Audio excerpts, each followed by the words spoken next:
the cheapest BMW E46 M3 that I could find in the entire country. The E46 M3 is considered to be one of the best driver cars ever built. And when you pair its award-winning engine to a 6-speed manual gearbox, the result is pure joy.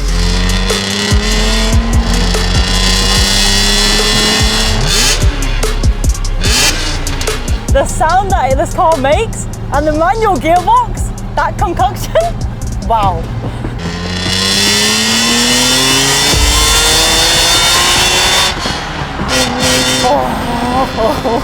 It's emotional driving. It is emotional driving it. It's like a full body experience, a connection between woman and car. But this M3 is far from perfect. To be honest, I think the guy that we bought it from didn't really care too much about project cars. So I don't think he's done much modifications to this, or I don't think he's done much work to the suspension. I think it's mostly stock. So the suspension actually does need some attention if I was going to keep it, which I guess becomes a problem when you realize this car is actually 20 years old as well, and a BMW.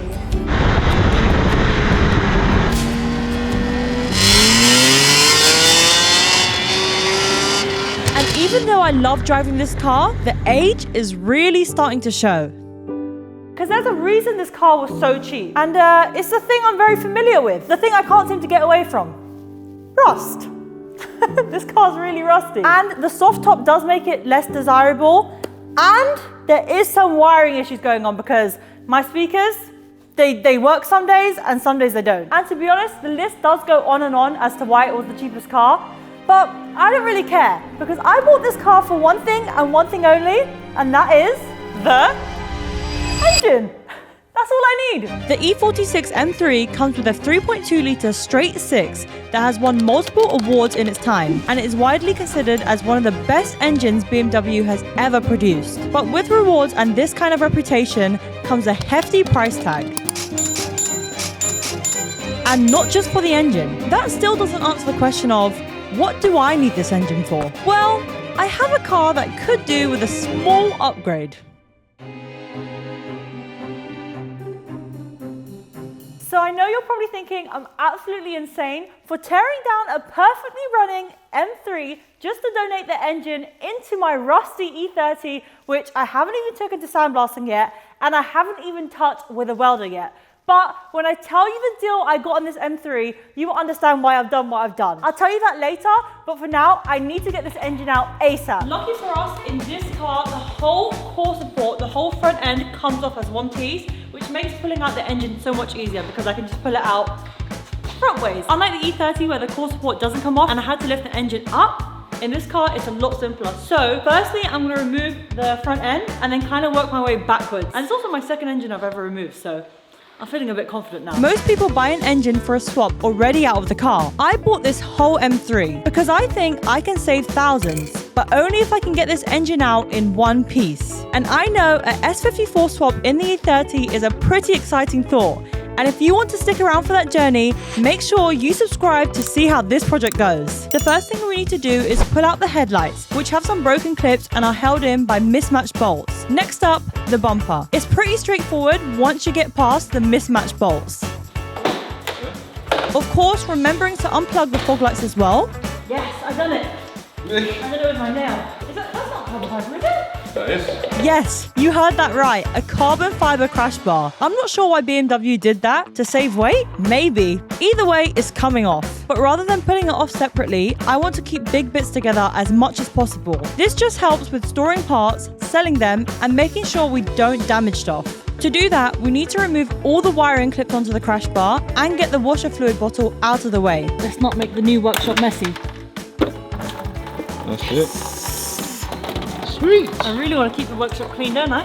Yeah. See, when I was working on my driveway, I was so messy. You wouldn't care. No. With the filler neck out and the bottle draining, there's just one thing left, the bonnet latch. Once that's unbolted, the whole front end can come off. Nice! It's so light. This makes pulling an engine out a lot easier. Now, the only thing stopping the engine from coming out the front is the rad pack. That's the name for all the radiators and coolers bundled together. It's ideal to remove it all in one piece, but ours, no chance. The hoses are seized solid and there's no space to get a grip. So I'm moving on, starting with the oil cooler. Jeez. But the bolts for the lines is where it all goes wrong. Oh. You see? I just found it. Yeah. To try and get them out, we tried to hammer in a bigger Torx bit, which didn't work. We tried drilling them out, which also didn't work, so we were left with no choice. We tried everything. Don't say we haven't. To be honest, these cooler lines are so old, they probably wouldn't have been replaced during the swap anyway. Did they need replacing yet? Probably not, but they definitely do now. Definitely not BMW approved. Not in the BMW manual. But it worked. Next up, the AC condenser. And before anyone starts shouting, yes, the gas was professionally extracted before the car even got here. I unbolt the AC lines and remove the plastic trim holding the condenser and radiator together. The other side's the same. Undo the lines, pull the screws, and off comes the trims. With that done, the condenser is out, and I can shift the power steering cooler lines to the side and finally move on to the radiator. Let me tell you, even with better access, this pipe was still really stuck. Me prying from the top, Rob underneath, and eventually... Guys, it came out, but At what cost? unfortunately when it came out, I was on the top with a flathead, and Robin was at the bottom, and it went over him, but it's out. That was really tough. That pipe was really stuck on there. Because it was not only stuck on there really tight, it was also in a really awkward spot. Like you could barely get your hand in there, and you had barely any room to like push it backwards. Got a couple more pipes. One that's the same. This one right there. I'll be honest, there's probably a proper BMW approved way to remove these, but hey, we got them off in the end. But now I think it's time. I can take the radiator off. Hopefully I haven't missed anything. Right. We're good. It's off! Yes! Look, you can actually see more of the engine now. Now that's the front end off, we've got loads more space to work around the engine. Next up, clearing the top and sides, strut brace off and airbox out. The last things are up here, the wiring. And honestly, wiring used to scare me. Back then, if a job involved wires, I'd just shut down and avoid it completely. Now I've done a few jobs and I'm getting more comfortable with it, but putting this loom onto the E30 and actually making it work, that's still terrifying. But we'll cross that bridge when we get to it. Everything up top that connects to the engine is now unplugged, so it's time to go underneath. Can we get to the headers from below? Because from the top, it looks tight. You can't get to the headers from here. Look how tight it is. We also finally got a proper look at the bottom of the engine, the reason we bought this car in the first place. This one, look, you've got a bit of oil in your sump, but other than that, the engine looks pretty good. I don't really care about the rest of the car, but as long as the engine's good. Yeah, the engine looks good actually. We've got a small leak, and at the top, we've got the rocker covers leaking as well, but that's not hard to fix. Very good news. Very good news. We've got a bit of a bargain on our hands. I actually think we might have. So far, so good. A BMW engine with only minor oil leaks, that usually means it's been looked after. But the good news ends there. When we pulled the other under tray off, we started finding bolts in really rough shape. Rusty, rounded, just not coming out clean. So currently we're using sheet metal snips. That is really good. Yes, that's the one. That's the money cut. Yes. That's it. It's off. Then we found these two metal plates. Not even sure what they do, probably just exhaust supports. But either way, they are also super crusty. Close your mouths. Oh my gosh. Look at the amount of rust on the floor. All right, so the plan is right now to remove the exhaust, not from the headers, but from the mid-pipe. So disconnect the mid-pipe and keep the headers onto the engine while I'm removing it. So I just need to disconnect the O2 sensor, which is right here. Robert got me on the money spanner. What that means is he guessed the size and got it on the money. But then, Rob found another problem. The gearbox is wet. I noticed that. I did notice that, but the thing is, I wasn't 100% sure with these glasses on. And the light spraying in my eyes. I think I was trying to convince myself that there wasn't actually a leak on the gearbox, but there is definitely something wet there. Honestly, I was expecting more leaks than this, so this gearbox one doesn't worry me too much. Let's just hope it's not a pain to sort out later. Right now, we're trying to remove the mid-pipe with the cats. The lower bolts actually played nice. Oh yes, that's really good. Beauty. That's really good. But the top bolts on the right side, no chance. Once again, we had to cut it off. Luckily, I'm not keeping these cats anyway. They're getting scrapped. so cutting the pipe wasn't a big deal. But the bad news is, the rusty bolts don't stop there. It just gets worse the further back we go. There is 4 more bolts holding in the rest of the exhaust. And they are right here. I tried to crack them loose already. The bottom ones just instantly snapped off, which is good for us. Oh, there's only 2 left. Yes, but, so you see this bolt? It's meant to be a bolt, but if you can see it, it's not quite a bolt. And there's one at the back too. We're admitting defeat on the exhaust, but only for today. Before we wrap up, I'm unplugging the last few connectors running to the engine harness relay box in the engine bay. That includes the post-Cat O2 sensors, pre-Cat O2 sensors, and all the gearbox connectors, all of which feed into the same box where the ECU lives.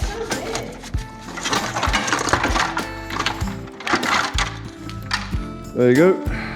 One engine harness out. Well, just one part of it. Actually, the rest is staying on the engine. Last on the list for today, the slave cylinder on the gearbox. This engine is getting very close to coming out now. Yes, boys. So this is the progress of the bolts that we've made so far. At the front of the mid-pipe, we managed to get 3 nylon locking nut bolts off with great difficulty. One of them at the front of the mid-pipe, we tried everything and we had to cut it off. And That's what's remaining. That's what's remaining of it. Then at the back of the mid-pipe, at the bottom of the flanges, both of the nuts and the bolt just snapped off.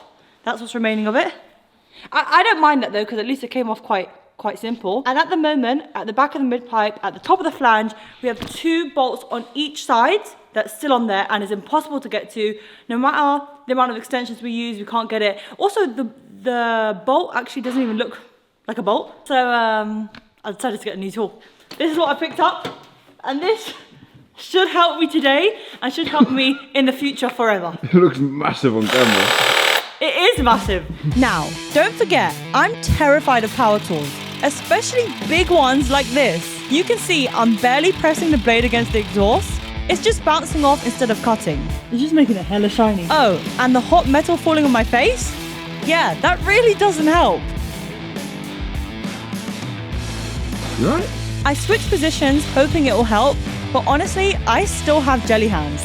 Still, I give it another go. Do you want to swap or? I don't want to give up. Come on, you got this. Just stop being a and just send it. Why did it freaking just flip out Because like you pushed it too far forward and it hit the second pipe. And I am making progress, but this long blade keeps hitting the chassis, which just makes the saw kick back like this. So Rob took over and was making light work of it until he noticed something. I've just looked further up. You know what we didn't take into account? What? That there's an O2 sensor right there. We cut a slit into the O2 sensor. That's why it's taking so long to cut this thing. So you're telling me it would have been out by now if there was an O2 sensor? If we cut like halfway through the whole O2 sensor. And I'm here dripping in sweat, bro. Yeah, that one's definitely not getting reused. Anyway, after adjusting the cutting angle, Rob got back to it and started flying through the rest. Come on. It's cut off. It's cut off. The second one, also no match for Rob, even if it did take 10 minutes. Yeah, it did it. I saw it disconnect. Woo! Finally. Yes. Now I guess it's, can it pull off from that? Yeah, that's perfect. Oh, there's the O2 sensors. Oh.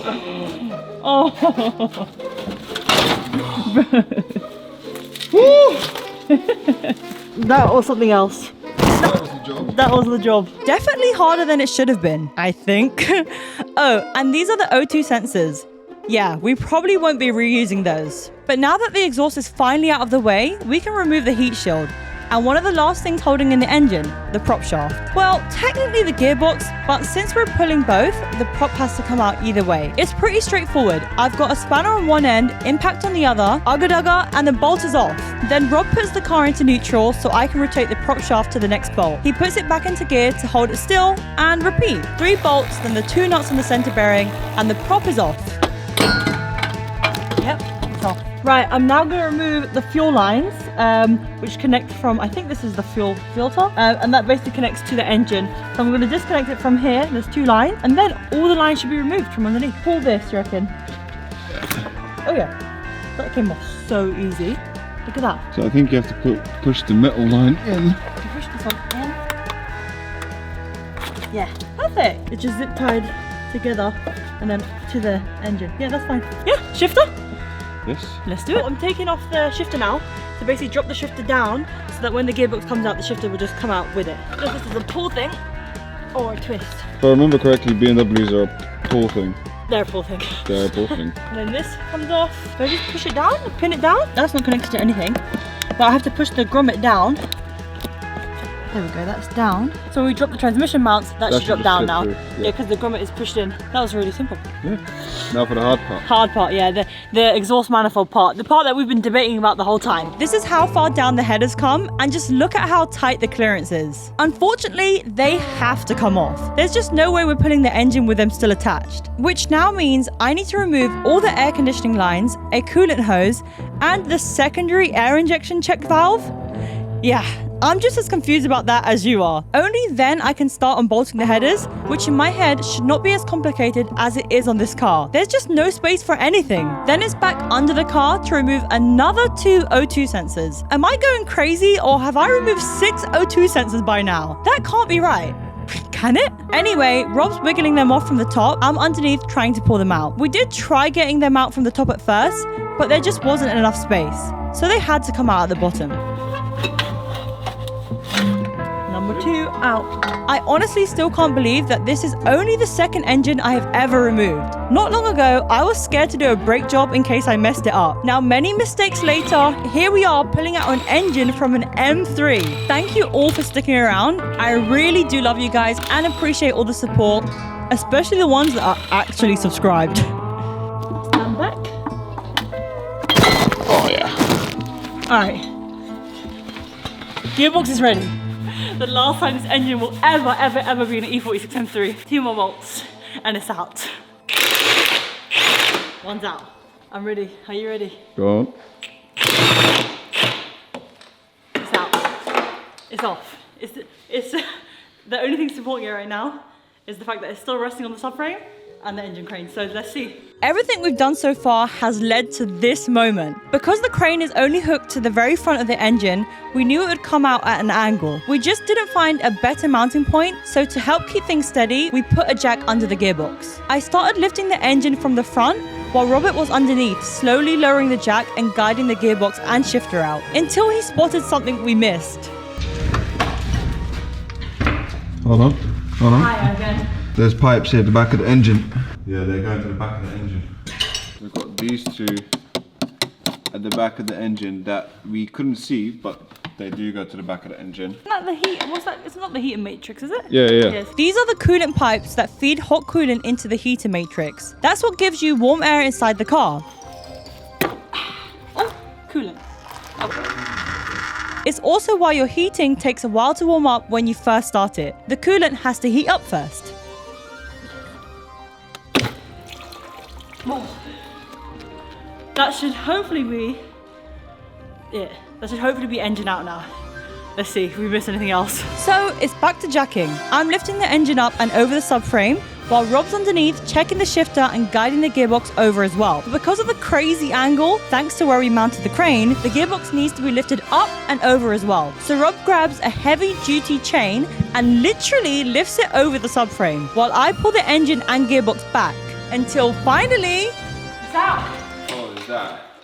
Hold on. Oh, it connects. Oh, it's That was still connected. You can't know how stretched out that is. It's the power steering cooler. Yeah, we also forgot to disconnect the power steering cooler line from the pump. So it came out stretching behind the engine. Not exactly the cleanest exit, but hey, at least it didn't cause too much drama. And most importantly, the new heart for the E30 is finally out.